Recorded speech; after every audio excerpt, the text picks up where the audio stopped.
जय यीशु। पुनः मैं आप लोगों का स्वागत करता हूँ प्रभु यीशु मसीह के नाम से। आज का पाठ हम लोग सुनेंगे तिमोथी के नाम संत पौलुस का दूसरा पत्र, अध्याय 3, पद संख्या 1 से 17 तक। अंतिम दिनों का धर्म। तुम निश्चित रूप से जान लो कि अंतिम दिनों में संकटपूर्ण समय आ पड़ेगा। मनुष्य स्वार्थी, लोभी, डींग मारने वाले, अहंकारी और परनिंदक होंगे। वे अपने माता पिता की आज्ञा नहीं मानेंगे। उनमें कृतज्ञता, भक्ति, प्रेम और दया का भाव होगा। वे चुगलखोर, असंयमी, क्रूर, हर प्रकार की भलाई के बैरी, विश्वासघाती, दुस्साहसी और घमंडी होंगे। वे ईश्वर के नहीं बल्कि भोग विलास के पुजारी बनेंगे। वे भक्ति का स्वांग रचेंगे किंतु इसका वास्तविक स्वरूप अस्वीकार करेंगे। तुम ऐसे लोगों से दूर रहो।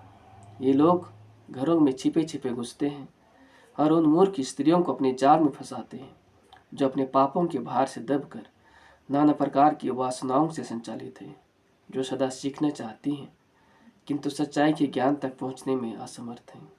जिस तरह यन्नेस और यम्ब्रेस ने मूसा का विरोध किया था, उसी तरह ये लोग सच्चाई का विरोध करते हैं।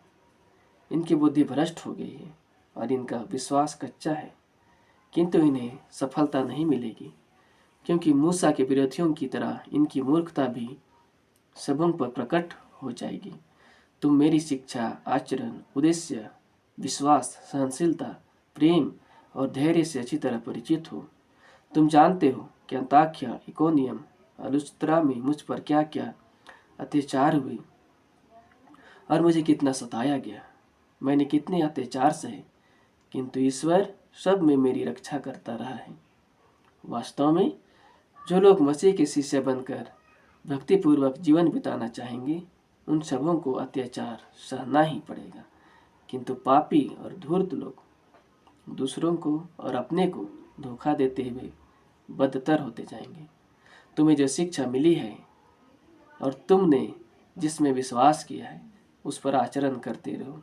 याद रखो कि तुम्हें किन लोगों से यह शिक्षा मिली थी और यह कि तुम बचपन से धर्म ग्रंथ जानते हो। धर्म ग्रंथ तुम्हें उस मुक्ति का ज्ञान दे सकता है जो ईसा मसीह में विश्वास करने से प्राप्त होते हैं। पूरा धर्म ग्रंथ ईश्वर की प्रेरणा से लिखा गया है। वह शिक्षा देने के लिए, भ्रांत धारणाओं का खंडन करने के लिए, जीवन के सुधार के लिए और सदाचरण का प्रशिक्षण देने के लिए उपयोगी है, जिससे ईश्वर भक्त, सुयोग्य और हर प्रकार के सत्कार्य के लिए उपयुक्त बन जाए। यह प्रभु की वाणी है। ईश्वर को धन्यवाद। ख्रिस्त में माता पिताओं, छोटे बच्चों, भाई बहनों, पुनः मैं आप लोगों का मैं स्वागत करता हूँ। और आज के पाठ के द्वारा हमें ईश्वर बताता है कि अंतिम दिनों में किस तरह से लोग रहेंगे, किस तरह से लोग जीवन व्यतीत करेंगे। अर्थात निश्चित रूप से तुम जान लो कि अंतिम दिनों में संकटपूर्ण समय आ पड़ेगा। मनुष्य स्वार्थी, लोभी, डींग मारने वाले, अहंकारी, परनिंदक होंगे। आज हम लोग देखते हैं कि लोग किस तरह से स्वार्थ भरी जिंदगी जी रहे हैं। लोग एक दूसरे का शिकायत करते हैं, एक दूसरे के विरुद्ध कार्य करते हैं। लोग अहंकार से भर गए हैं। लोगों के बीच प्रेम का अभाव हो गया है। लोग अपने डींग मारते हैं कि मैं ऐसा हूँ, मैं वैसा हूँ, और घमंड करते हैं। आजकल के बच्चे माता पिता की आज्ञा नहीं मानते हैं। उनमें कृतज्ञता, भक्ति, प्रेम और दया का अभाव है। आजकल आप लोग देखते ही हैं कि किस तरह से छोटे बच्चे से लेकर बड़े बच्चे तक माता पिता के प्रति आदर नहीं दिखाते, आज्ञा नहीं मानते। उन्हें जो कहा जाता है उसके अनुसार बहुत कम बच्चे ही कर पाते हैं। वे चुगलखोर, असंयमी, क्रूर, हर प्रकार की भलाई की बैरी, विश्वासघाती, दुस्साहसी और घमंडी होंगे। बेशक आजकल हम देखते हैं कि छोटे छोटे बच्चे भी असंयमी हो गए हैं। उनके अंदर विभिन्न प्रकार का पाप और बुराई फैल गया है। और आज जिस तरह से इंटरनेट सभी जगह सर्वव्यापी है, लोग इंटरनेट के माध्यम से अच्छे चीज़ों को नहीं सीखते और बुरी चीज़ों को अपने जीवन में अपनाते हैं और उसका फल उन सभी को मिल रहा है। वे ईश्वर के नहीं बल्कि भोग विलास के पुजारी बन रहे हैं। हाँ मेरे प्यारे भाइयों एवं बहनों, माता पिताओं, जो कुछ भी पवित्र वचन में लिखा गया है वह हो रहा है। वे ईश्वर के पुजारी नहीं, लेकिन वे भोग विलास विषय वासना में जीवन व्यतीत कर रहे हैं। वे भक्ति का स्वांग रचेंगे किंतु इनका वास्तविक स्वरूप से अस्वीकार करेंगे। वे दिखाएंगे तो कि मैं बहुत ही धार्मिक मनुष्य हूँ, मैं समय पर चर्च जाता हूँ, गिरजा जाता हूँ, लेकिन उनका दिखाना और वास्तव में उनका जीवन जीना वो नजर आ जाता है। तो प्रभु हमें क्या कहते हैं? तुम ऐसे लोगों से दूर रहो। ये लोग घरों में छिपे छिपे घुसते हैं और उन मूर्ख स्त्रियों को अपने जाल में फंसाते हैं, जो अपने पापों के भार से दबकर नाना प्रकार की वासनाओं से संचालित हैं। अर्थात उन लोगों के बारे प्रभु बता रहे हैं, उन पुरुषों के लिए जो उन मूर्ख स्त्रियों को फंसाते हैं। अर्थात वो मूर्ख स्त्री जो कि चाहते तो हैं कि हम विभिन्न प्रकार की चीज़ें सीखें, लेकिन वे सीखते नहीं हैं। वे अपने पापों के भार से दबकर विभिन्न प्रकार की वासनाओं से संचालित हैं, जो सदा सीखना तो चाहती है किंतु सच्चाई के ज्ञान तक पहुंचने में असमर्थ हैं और वे अपने पापमय जीवन में जीते हैं। ऐसी स्त्रियों को ऐसे पुरुष जो कि उन्हें फंसाते हैं और उनके साथ वे पाप में जीवन जीते हैं। जिस तरह से यन्नेस और यमरेस ने मूसा के विरोध किया था, अर्थात यन्नेस और यमरेस जो कि मिस्र देश में फिरौन के शासनकाल में उनके जो जादूगर थे, उन्हें जादू दिखाया करते थे। जब मूसा नबी ने ईश्वर के सामर्थ्य से उस लाठी को सांप बना दिया था, तो उनके जादूगर भी अपने लाठियां फेंक कर उन्हें सांप बना दिया। लेकिन मूसा नबी का जो सांप था, वह सांप उनके सांपों को खा गया। इसके बाद भी फिरौन का हृदय कठोर रहा, क्योंकि ईश्वर ने उनके हृदय को कठोर कर दिया था। और जिस तरह से वे जादूगर उनका विरोध किए, उसी प्रकार ये लोग भी आज प्रभु यीशु मसीह के वचन का विरोध करते हैं।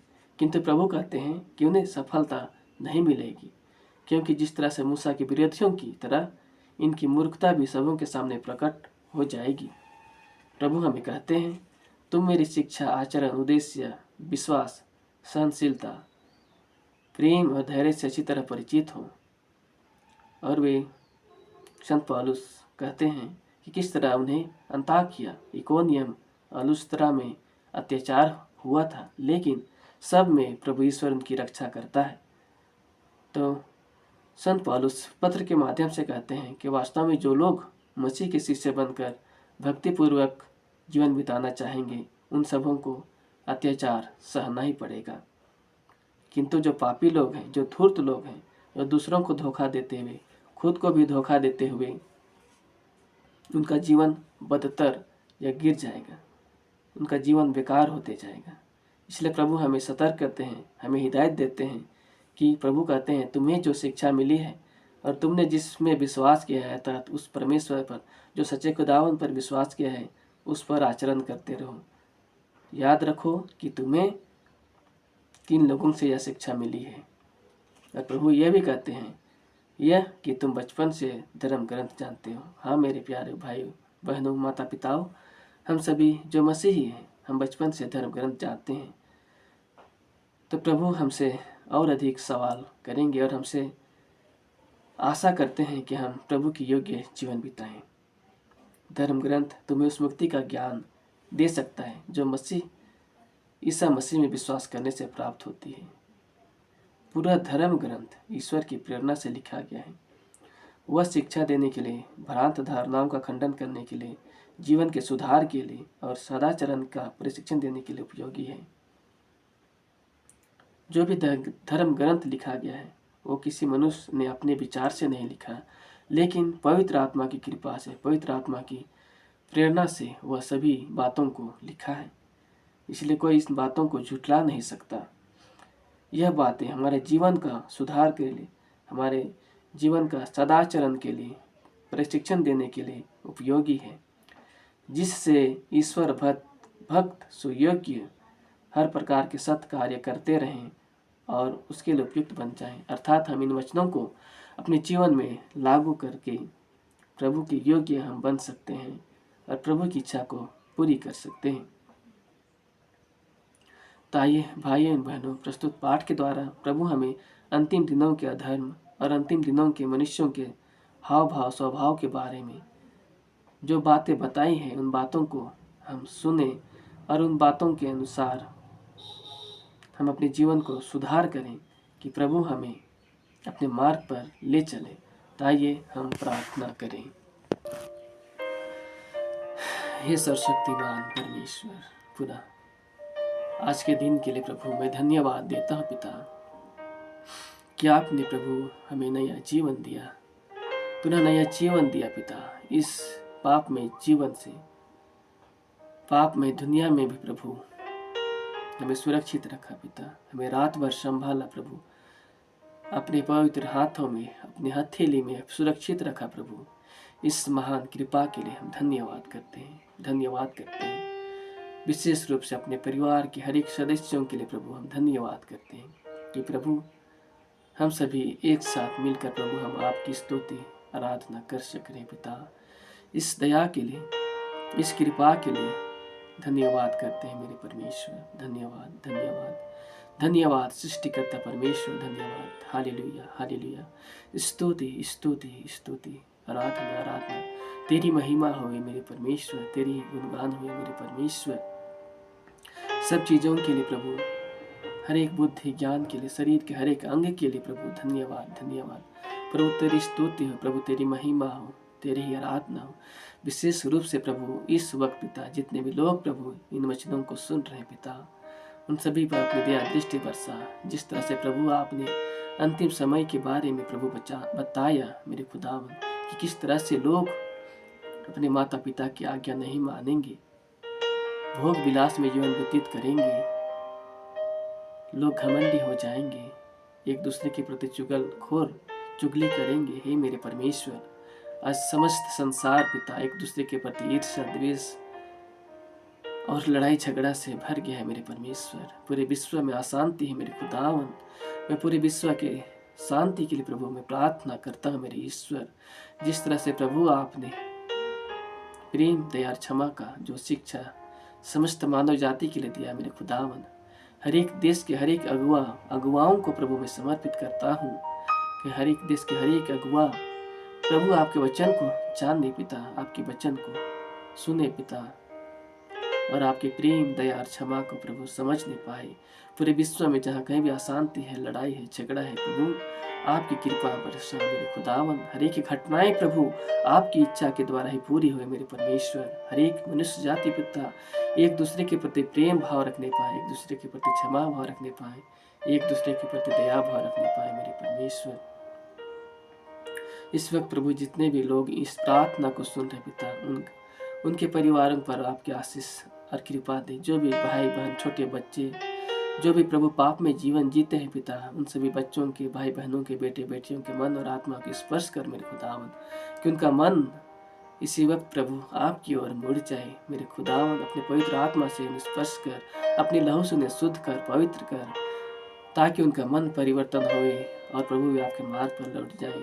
पूरे देश के, पूरे विश्व के हर एक नेताओं, मंत्रियों और बड़े अधिकारियों के मन और आत्मा को स्पर्श करें खुदावन, कि उनका मन परिवर्तन हो, शुद्ध हो, पवित्र हो, ताकि वे पूरे विश्व को प्रभु, विश्व के हर एक लोगों के प्रति प्रभु वे दया भाव दिखा सकें। जिस तरह से प्रभु आपने संपूर्ण मानव जाति को प्रेम किया और हर एक मनुष्य जाति को क्षमा किया पिता, उसी प्रकार हम एक दूसरे के प्रति प्रेम करें।